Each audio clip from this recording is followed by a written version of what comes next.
Branching statements in Java are constructs that alter the normal flow of a program by allowing developers to control the execution sequence based on specific conditions or requirements. These statements enable us to make decisions and introduce flexibility into our code.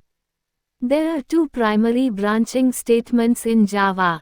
1. Break statement. The break statement is used to terminate the execution of a loop or switch statement prematurely. Example. In this example, the break statement is triggered when I is equal to 5, causing the loop to terminate immediately. 2. Continue statement. The continue statement is used to skip the rest of the code within a loop for the current iteration and proceed to the next iteration.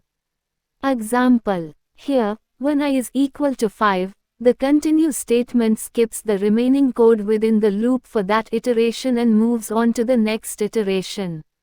These branching statements play a crucial role in shaping the flow of our Java programs. They provide a means to control the execution path, allowing us to break out of loops prematurely or skip specific iterations based on certain conditions. By strategically using break and continue, we can design more efficient and flexible code to handle various scenarios in our applications. See you again. Thank you.